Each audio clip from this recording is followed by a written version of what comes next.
Et bonjour, Moutassem Amour avec vous, bienvenue à ce nouvel épisode du podcast Pratiquer la méditation. Et aujourd'hui, on va voir comment gérer les problèmes d'argent.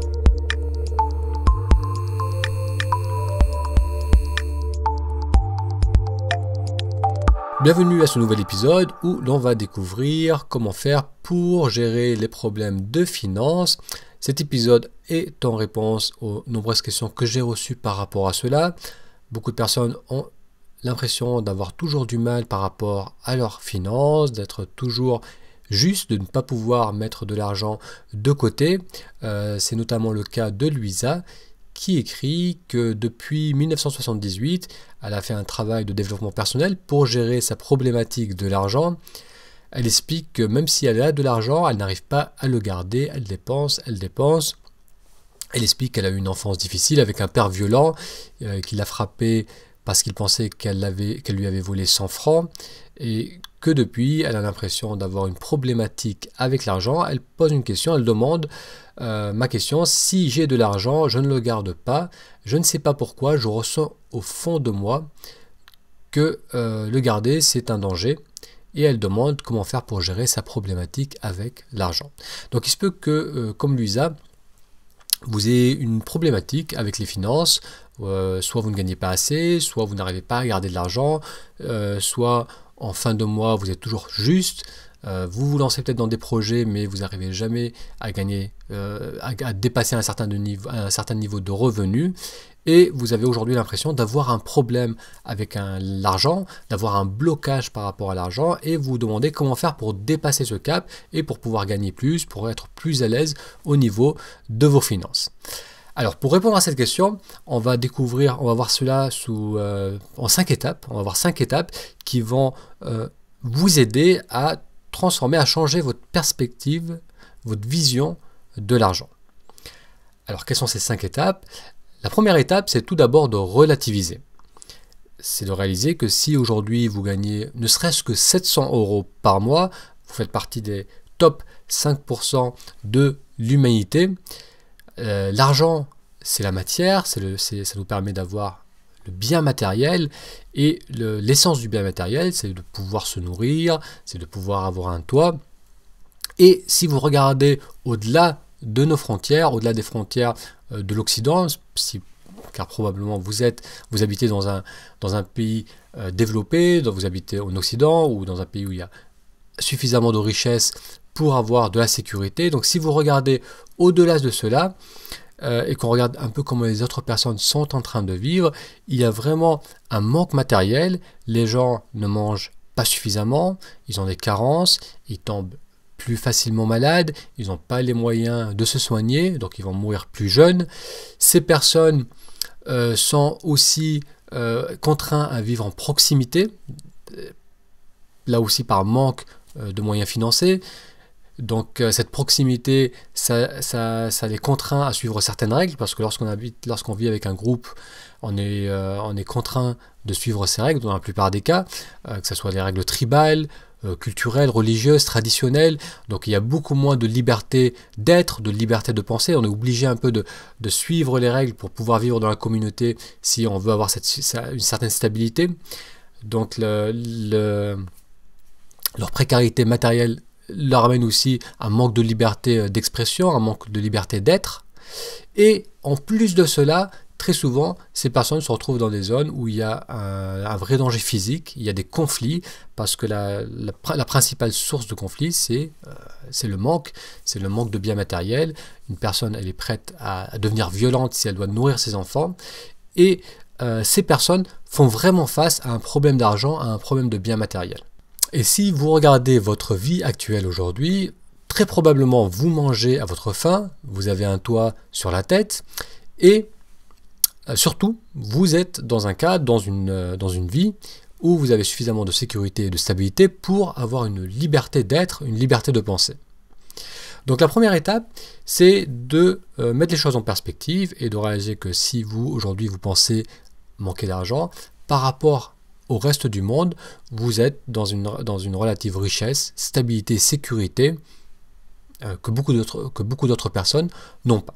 Donc ça, c'est la première la première étape, c'est donc de prendre ce recul. Et le fait de prendre ce recul et de voir les choses d'un point de vue plus global, ça va commencer à un peu amoindrir ce sentiment de manque. Une fois qu'on a pris conscience de cela, la deuxième étape, c'est de comprendre que c'est tout à fait naturel de vouloir plus. C'est tout à fait naturel d'aspirer à avoir plus d'argent, à avoir plus de moyens, plus de ressources. Parce que c'est vrai qu'avoir plus d'argent, qu'améliorer vos finances, ça permet de vivre dans un espace plus grand, ça permet de voyager, ça vous permettra de soutenir vos proches, vos enfants, ça permet d'investir dans des projets, ça permet donc d'avoir plus de sécurité et plus d'options, plus de choix. Donc on vient de voir que 1. Relativiser, ça nous permet de voir que ce que l'on a, c'est déjà pas mal, ça nous permet d'apprécier ce qu'on a. Et deuxièmement, on a vu que vouloir gagner plus d'argent, aspirer à plus, c'était quelque chose qui était tout à fait naturel. Alors maintenant, la troisième étape, c'est de se demander qu'est-ce que vous faites, qu'est-ce que je fais aujourd'hui pour essayer de gagner plus d'argent. Alors la plupart d'entre vous, la plupart des personnes avec qui j'ai discuté, lorsqu'il y a cette perception de manque, ces personnes vont essayer de trouver des solutions pour soit dépenser moins, soit pour gagner plus d'argent, soit pour avoir un prêt, soit pour se faire aider. Donc elles vont essayer de trouver une solution pour soit dépenser moins, soit pour faire rentrer plus d'argent. Donc on va essayer de visualiser, on va essayer de se projeter. Ça peut être de changer de travail, de prendre une plus grande charge de travail. Si vous êtes entrepreneur, peut-être que vous allez réfléchir à proposer de nouveaux produits, faire de la publicité. Vous allez regarder dans les dépenses, on va essayer de réfléchir comment faire pour moins dépenser. Et lorsqu'on fait ce travail d'imagination, de projection, de visualisation, où on va visualiser un point dans un futur donné où on va avoir plus d'argent, c'est vrai que ça va être motivant, ça va être excitant. On va se dire, si j'ai plus d'argent, je vais pouvoir m'acheter ça, je vais pouvoir faire ceci. Mais lorsqu'on revient dans le moment présent, eh bien, on prend conscience qu'on n'a toujours pas, surtout que cela va contraster encore plus avec ce futur imaginé, et on va être toujours dans cette perception de manque. Donc le fait de se focaliser sur l'argent, sur comment faire pour en gagner plus, ça va toujours renforcer cette perception de manque. À chaque fois qu'on va se projeter dans une dynamique où on va avoir plus d'argent, ça va automatiquement nous mettre en miroir, nous rappeler qu'aujourd'hui on n'a pas assez d'argent. Alors le problème avec cela, avec cette façon de fonctionner, avec cette façon de voir, d'approcher cette dynamique d'argent, cette dynamique financière, c'est qu'on va être toujours dans cette perception de manque. Ça va être la base, la force initiale avec laquelle on va agir, ça va être la vibration qu'on va émettre. C'est aujourd'hui, je manque d'argent, qu'est-ce que je peux faire pour combler ce manque?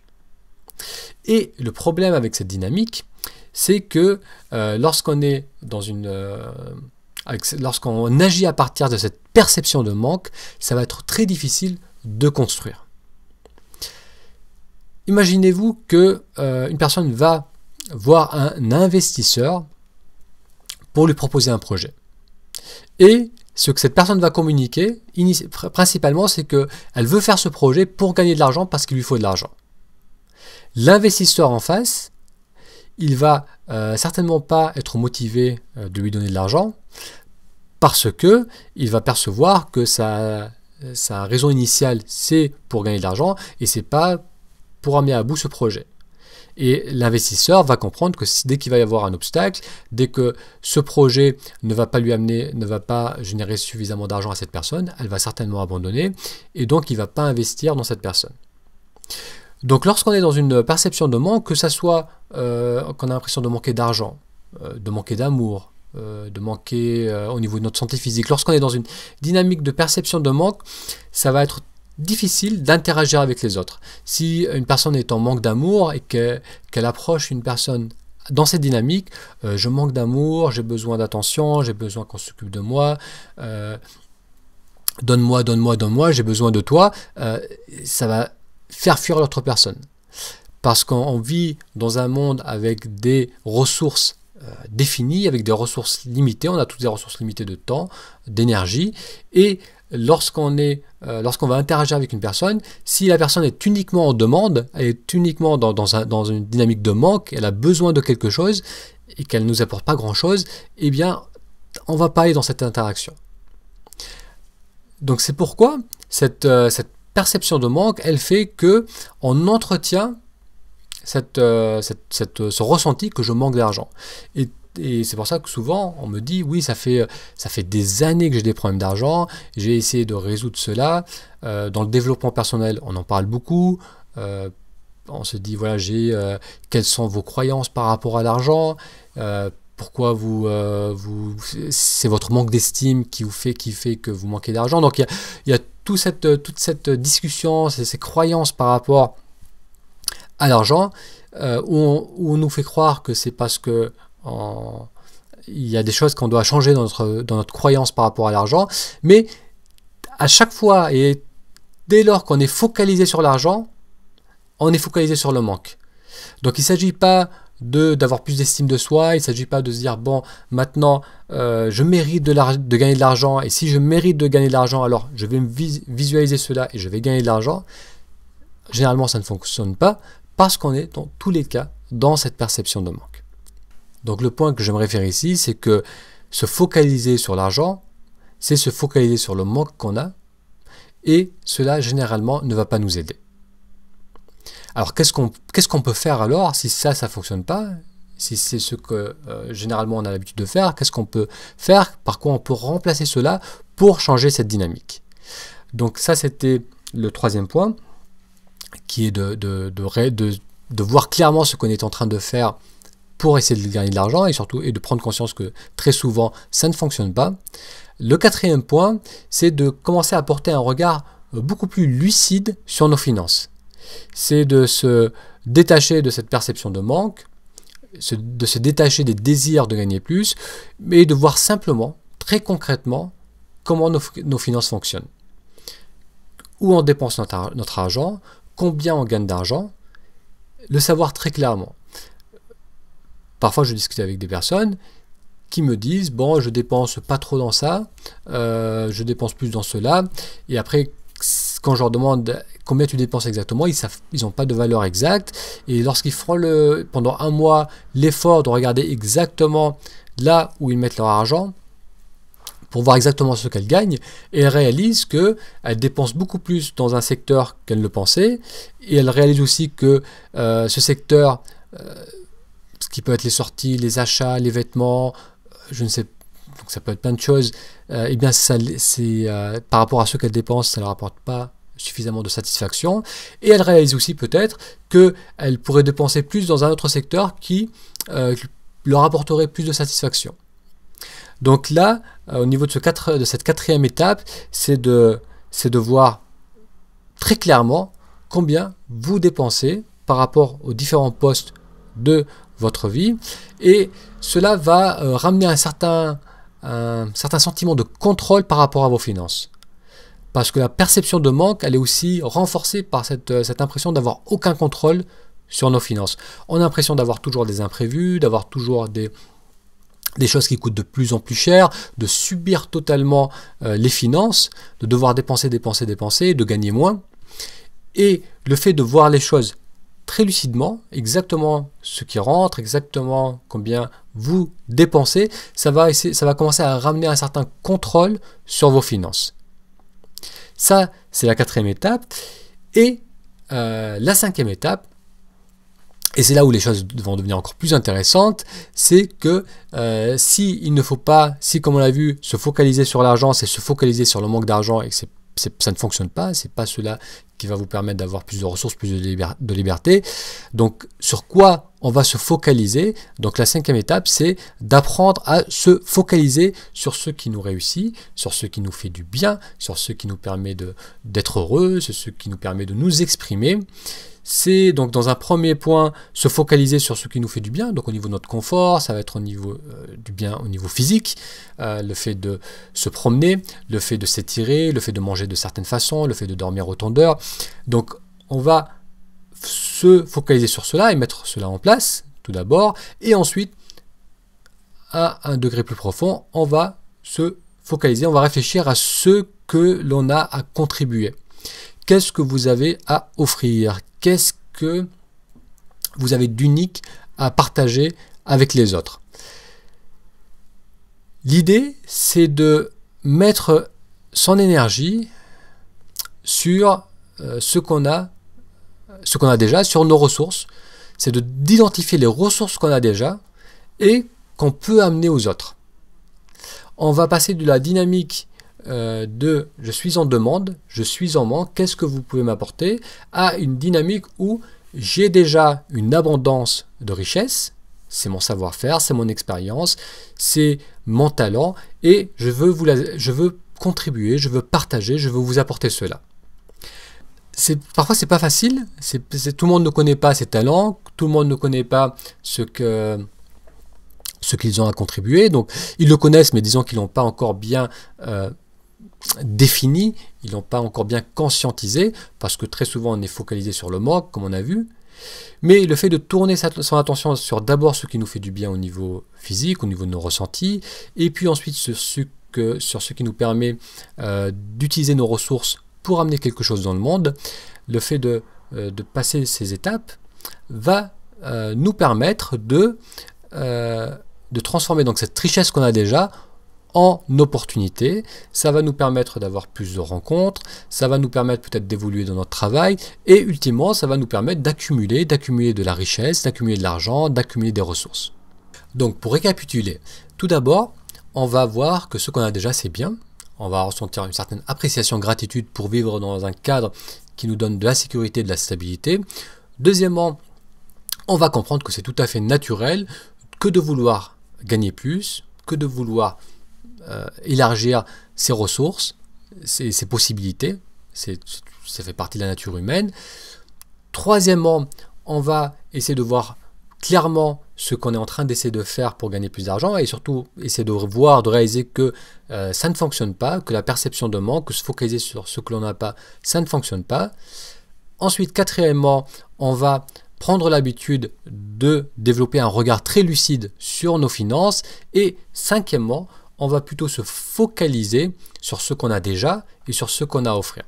Donc l'idée de ces 5 étapes, c'est de passer de cette perception de manque, j'ai pas assez d'argent, j'ai pas assez de ressources, à la prise de conscience que vous avez déjà beaucoup de ressources en vous, que vous avez déjà beaucoup de richesses en vous, et que d'une part, partager ces richesses va vous permettre de contribuer, va vous permettre d'apporter au monde, et en apportant votre expérience, votre sensibilité, votre richesse, vous allez avoir plus d'opportunités, vous allez faire des rencontres, vous allez gagner plus d'argent.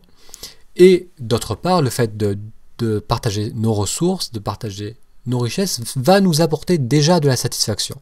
C'est un peu la beauté dans ce processus, c'est que le fait de donner nous amène du plaisir. Donc, et le fait de faire cela, de se focaliser sur cela, va en grande partie aussi compenser cette perception de manque.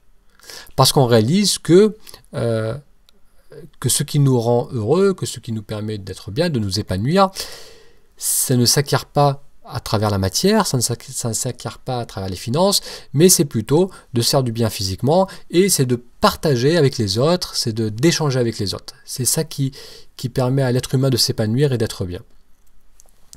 Donc bien sûr, les finances c'est important, bien sûr qu'on ne va pas ignorer l'aspect matériel des choses, on a tous besoin de manger, on a tous besoin d'un toit, les factures il faut les payer, donc on ne va pas se mettre des œillères sur ça, on ne va pas ignorer cela, comme on l'a vu dans la 4e étape, au contraire, on va regarder cela avec beaucoup de lucidité, mais il faut qu'on passe aussi beaucoup de temps, qu'on mette notre énergie sur ce que l'on a à contribuer, sur ce qu'on a envie de partager.